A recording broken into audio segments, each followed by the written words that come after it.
சகரியா 9வது அதிகாரம் 11, 12. உனக்கு நான் செய்வது என்னவென்றால், தண்ணீர் இல்லாத குழியிலே அடைபட்டிருக்கிற உன்னுடையவர்களை நான் என் உடன்படிக்கையின் ரத்தத்தினாலே விடுதலை பண்ணுவேன். ஹல்லேலூயா. நம்பிக்கையுடைய சிறைகளே, அரணுக்கு திரும்புங்கள், இரட்டிப்பான நன்மையை தருவேன், இன்றைக்கே தருவேன். ஹல்லேலூயா. வசனங்களை பிடித்துக் கொள்ள வேண்டும். கர்த்தர் சொன்ன வசனங்களை நாம் அறிக்கையிட ஆரம்பித்தால் சத்துரு நடுங்குவான். ஹல்லேலூயா. தொடர்ச்சியாக தேவனை விட்டு உங்களை தூரப்படுத்த வேண்டும் என்பதற்காக அவன் போடுகிற திட்டங்கள் தவிடுபொடியாகும். சில நேரங்களில் என்ன செய்வோம், 2 பிரச்சனை கர்த்தருக்குள் வந்த உடனே வந்துவிட்டது என்றால் என்ன செய்வோம், ஆண்டவருக்குள்ளார வந்துட்டா பிரச்சனை தாங்க. இப்படி எத்தனை பேர் சொல்லிட்டு இருக்கோம், இன்னும் நான் கர்த்தருக்குள்ளார வந்த நாள்ல இருந்து எனக்கு பிரச்சனை தாங்க. இத சொல்றான்னா நல்லா தெரிஞ்சுக்கோங்க, பிசாசு ஏமாத்துறான். கர்த்தரை உறுதியாய் பற்றிக் கொள்ளும் மனதை உடையவனே கர்த்தரை எப்படி காத்துக் கொள்வாராம்? ஏசாயா 26:3 சொல்லுகிறது, அவனை பூரண சமாதானத்தோடு, அவர் பேரு சமாதான காரணங்க, அவர் பேர் சமாதான பிரபுங்க, அவர் சமாதானத்தை வைத்து விட்டு போகிறேன்னு அவர் கொடுத்த ஒரு பெரிய பரிசு என்ன? சமாதானம். கர்த்தரை அறிந்து கொண்ட பிள்ளைகள் உள்ளத்துல எந்த பிரச்சனை இருந்தாலும் இல்லைனாலும் என்ன இருக்கும்? சமாதானம் இருக்கும். சமாதானம் இல்லையா, இருதயத்துல கர்த்தர் இல்லைன்னு அர்த்தம், அல்லது கர்த்தரை நம்ம முழுமையாய் விசுவாசிக்கலன்னு அர்த்தம். பிரச்சனைகள் கர்த்தரை அண்டிய பிறகு வந்தாலும் சமாதானம் எடுபடாது. ஹல்லேலூயா. நம்மை விட்டு எடுக்கப்படவே முடியாதது கர்த்தர் அருளும் சமாதானம். ஹல்லேலூயா. ஆகவே தேவனுடைய பிள்ளையே, பிரச்சனை நேரத்துல சமாதானம் என்று அலைகிறாயோ, வசனத்தை உடனே எடு. வரிசையாய் வசனங்களை அறிக்கை பண்ண ஆரம்பி. கர்த்தர் உனக்காக செய்திருக்கிற வாக்கு தத்தங்கள், இதற்கு முன்பதாக கர்த்தர் உனக்கு கொடுத்திருக்கிற வாக்கு தத்தங்கள், உன்னை நோக்கி தனிப்பட்ட முறையிலே கடந்து வந்த வார்த்தைகளை பற்றிக்கொள். என் தேவன் தருவார் என்று அறிக்கை செய்து விசுவாசித்து ஜெபிக்க ஆரம்பி. கர்த்தர் கொடுக்கிற விடுதலை எப்படி தெரியுமா இருக்கும்? ஆச்சரியமாய் என்றைக்குமே அது டபுளாக இருக்கும், அது இரட்டிப்பாய் தான் இருக்கும். சொன்னவர் உண்மை உள்ளவர், சத்திய பரன், அவர் சொன்னால் செய்யாமல் இருப்பாரோ? இந்த நம்பிக்கையை கொடுக்கதாங்க நாங்க வந்திருக்கோம். பிரச்சனைனா அதுலயே மூழ்கி போய் சேற்றிலேயே அமிழ்ந்து போய் எழும்பவே நம்மால் முடியாது, அல்லது இந்த மாதிரிதான் வாழ்க்கை, இதோடு நாம் அப்படியே திருப்தியாகி ஓட்டிக்கொள்ள வேண்டியது தான், இவ்வளவுதான் வாழ்க்கை என்று இப்படியே ஓடுவதற்காக அல்ல. கர்த்தரை நெருங்கி வந்துட்டோம்னா ரெட்டிப்பு ஆசீர்வாதம் 4 வழியில கிடைக்கும். எப்படிங்க? 2 ஆசீர்வாதம், ரெட்டிப்பு ஆசீர்வாதம் 2 மடங்கு, ஆனால் 4 வழிகளிலே, 4 வழிகளிலே நம்மை தேடி வரும். என்னன்னா தெரியுமா? முதலாவதாக கர்த்தரை அண்டின பிள்ளை கர்த்தருடைய வார்த்தையை நம்பி இருக்கிறதுனால மனசுக்குள்ளார வர்ற சமாதானம், அதோடு கூட ஒரு கர்த்தரின் ஆறுதல். அவர் பேர் என்ன? சகல விதமான ஆறுதல்களின் தேவன் என்று எபேசியர் புத்தகத்தில் எழுதப்பட்டிருக்கிறது.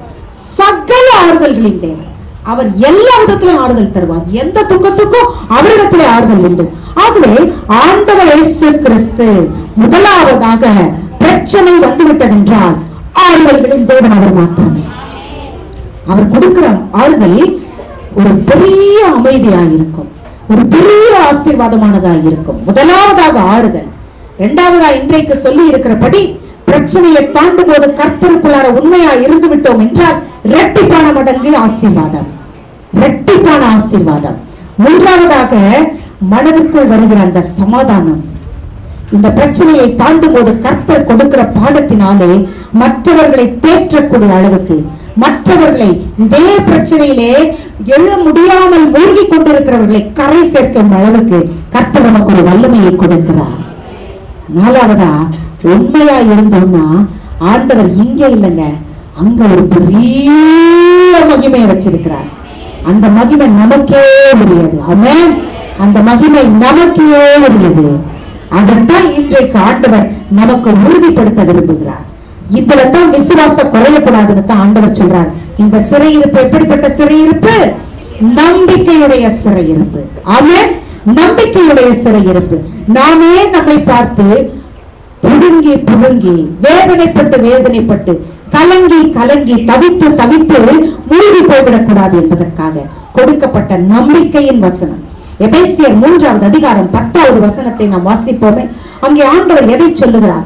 உன்னதத்தில் வாசம் பண்ணுகிற தேவன் அந்த இடத்துல இருந்து துரைத்தனங்களுக்கும் அதிகாரங்களுக்கும் ஆண்டவர் ஒன்றை காட்ட விரும்புகிறார். துரைத்தனங்களும் அதிகாரங்களும், உலகத்தின் துரைத்தனங்களும் அதிகாரங்களும் பார்க்கணுமா? அவருடைய பிள்ளைகள் அவருடைய ஞானத்தினாலே நிரப்பப்பட்டு அவர்கள் வாழ்கிறதை இந்த துரைத்தனமும் அதிகாரமும் பார்த்து உணர வேண்டுமா? எப்படிப்பட்ட கடவுள் இவங்களை வழி நடத்துறார், எப்படிப்பட்ட தேவன் இவர்களை வழி நடத்துறாரு. எங்க இருக்கிற தேவனா? உன்னதத்திலே. நமக்கெல்லாம் விலாசம் இருக்கு இல்லையா? ஒவ்வொருத்தருக்கு விலாசம் உண்டா இல்லையா? விலாசம் இருக்கு, இருக்குதானே? அப்ப எல்லாருக்கும் விலாசம் இருக்கு. நம்முடைய கர்த்தருக்கு என்ன விலாசம் இருக்கும்? கொலோசியர் 1:27 ஒரு ரகசியம். அந்த ரகசியம் எபேசியர் 3:10 பார்த்ததோடைய ரகசியத்தை பார்க்கிறோம். கொலோசியர் 1:27 வாசிப்போம். புறஜாதிகளுக்குள்ளே விளங்கிய இந்த ரகசியத்தில் உள்ள மகிமையின் ஐஸ்வர்யம் இன்னதென்று தேவன் தம்முடைய பரிசுத்தவான்களுக்கு தெரியப்படுத்த சித்தமானார். கிறிஸ்துவானவர் மகிமையின் நம்பிக்கையாக உங்களுக்குள் இருப்பதே அந்த ரகசியம். என்ன ரகசியமா? கர்த்தர் எப்படி நமக்குள்ளார இருக்கிறார், அதுதான் ரகசியம். எப்படி இருக்கிறாரா? மகிமையின் நம்பிக்கையாய். கர்த்தர் உங்களுக்குள்ளார எப்படி இருக்கிறாரு? நம்பிக்கையே போச்சுன்னு அவர் இருக்கிறாரா? உள்ள எங்களுக்குள் இருக்கிறார். விலாசம் சொன்னீங்க சத்தமா. எங்களுக்குள் இருக்கிறார். எப்படி இருக்கிறார்? மகிமையின் நம்பிக்கையாய். அல்லேலூயா. அவரை நம்பிட்டோம்னா அவர் நமக்குள் இருக்கிறார். இதுதாங்க ரட்சிப்பு. அவரை நம்புகிறோம், அவர் எனக்குள் இருக்கிறார், அவர் என்னோடு கூட இருக்கிறார். என் இருதய கதவை திறக்கும் பொழுது அவர் எனக்குள் வந்து வாசமாய் இருக்கிறார். ஆமென். ஹல்லேலூயா. இது தாங்க நம்பிக்கை, இது தாங்க மகிமையின் நம்பிக்கை. இதுதான் நாம் அசையாமல் உறுதியுடன் இருக்க வேண்டும் என்று சொல்லுகிறார். இப்ப வந்துருச்சா நம்பிக்கை? வந்துதான் நம்பிக்கை. நமக்கு நம்பிக்கை வந்துவிட்டதா? இன்றைக்கு சொல்லப்பட்ட வார்த்தைகள் வெறும் நம்பிக்கை தரும் வார்த்தைகள் அல்ல. நம்பிக்கையுடைய சிறைகளே அரணுக்கு திரும்புங்கள், இரட்டிப்பான நன்மையை தருவேன், இன்றைக்கே தருவேன் என்று சொல்லுவது உங்களுக்கு ஒரு புது நம்பிக்கை தருவதற்காக இல்லை, இருக்கிற நம்பிக்கையை நாம் புதுப்பித்துக் கொள்வதற்காக. ஆமென். கர்த்தர் நமக்குள் தங்கி இருக்கிறார் என்பதை பலன் தரும் நம்பிக்கையாய் நாம் மாற்றிக்கொள்வதற்காக. பலன் தர வேண்டும். நமக்கு பலன் தர வேண்டும். நம்ம நம்பிக்கை, நம்முடைய நம்பிக்கை நமக்கு பலன் தர வேண்டும் அல்லவா? நம்முடைய வாழ்க்கையில் மாற்றத்தை தர வேண்டும் அல்லவா? இன்றைக்கு வெறுமனே நம்பினேன் நம்பினேன் நம்பினேன் என்று ஆண்டவரிடத்திலே சொல்லிவிட்டு என் வாழ்க்கையில் மாற்றம் இல்லை என்றால் என்ன நம்பிக்கை? என்னுடைய நம்பிக்கை. ஆகவே என் வாழ்க்கையில நம்பிக்கை தருகிற, பலனை தருகிற நம்பிக்கையால் என்னுடைய நம்பிக்கையின் சிறையிருப்பு இருக்க போகிறது. ஆமென். ஆகவே இன்றைக்கு அப்படி நான் நிச்சயமா நம்முடைய வாழ்க்கையில் ஒரு மாற்றம் வரும். இன்றைக்கு மாற்றம் வரும் என்பதற்கான வழிதாங்க. அதனால தான் கையெழுத்த கீழே போடுறார். நான் உங்களுக்கு அறிக்கை இடுகிறேன், இன்றைக்கே தருவேன் என்று ஆண்டவர் இங்கே கையெழுத்து போடுகிறதை, கையெழுத்து போட்டு சொல்லுகிறதை பார்க்கிறோம். நம்முடைய சூழலை பார்க்கிறோம், பயப்படுகிறோம். ஆனால் கர்த்தர் இன்றைக்கு, நீங்கள் ஒன்று நம்முடைய சூழல்களை பார்த்து பயப்படுகிறது, இரண்டாவது நமக்கு என்னன்னா ஒரு விதத்துல ஒரு பயம். ஏன்? நாம் போன வழிகள் வேறு, வித்தியாசமான வழிகள். பிரச்சனைகள் வந்த போது நாம் தடம் மாறி போயிருக்கிறோம், தவறு இருக்கிறோம், பாதைகளில் தவறு இருக்கிறது, பாவம் இருக்கிறது. ஆகவே கர்த்தர் என்னை முழுமையாய் ஆசீர்வதிப்பாரோ என்கிற குழப்பம் நமக்கு இருக்கக்கூடும். அதனால தான் கர்த்தர் சொல்றார், நம்பிக்கையுடைய சிறைகளே அரணுக்கு திரும்புங்கள். அல்லேலூயா. அரணாகிய உங்கள் தேவனுக்குள் இன்றைக்கு திரும்புங்கள்.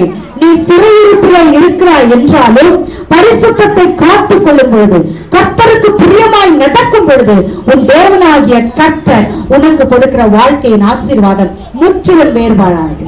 ஆமென்.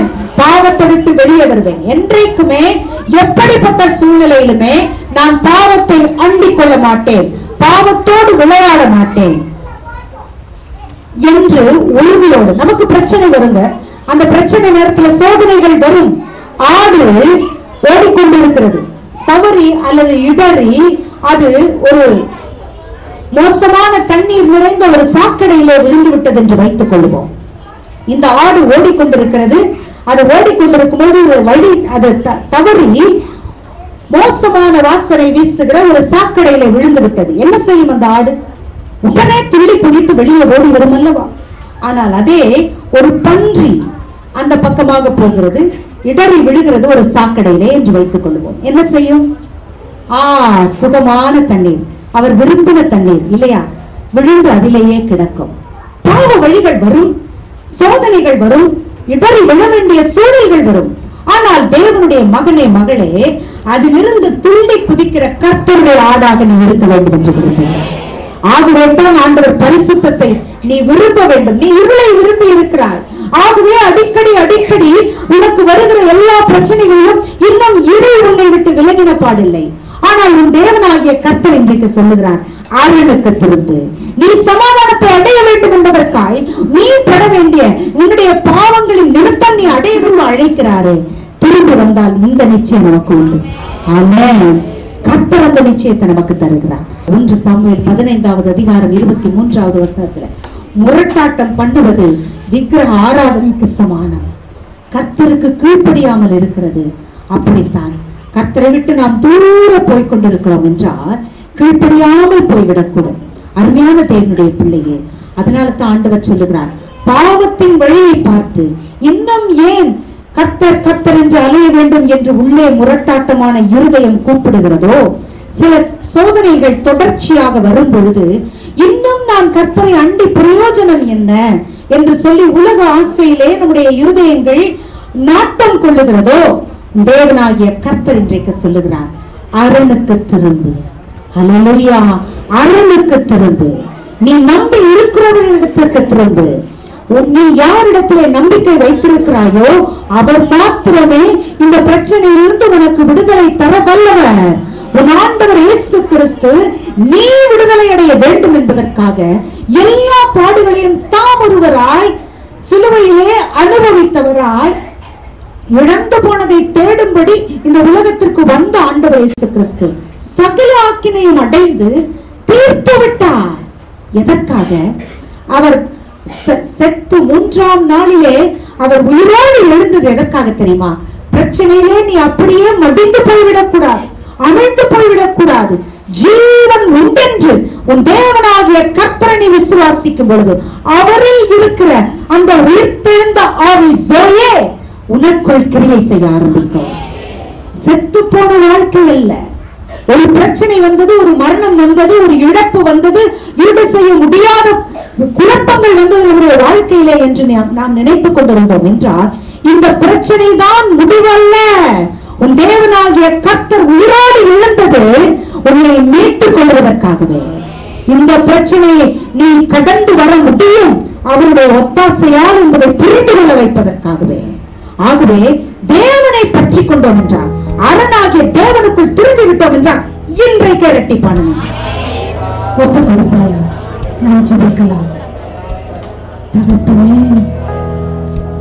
உங்க பிள்ளைகள் தங்களுடைய விசுவாசத்தை உன் சமூகத்திலே அறிக்கையாய் சொல்கிறது.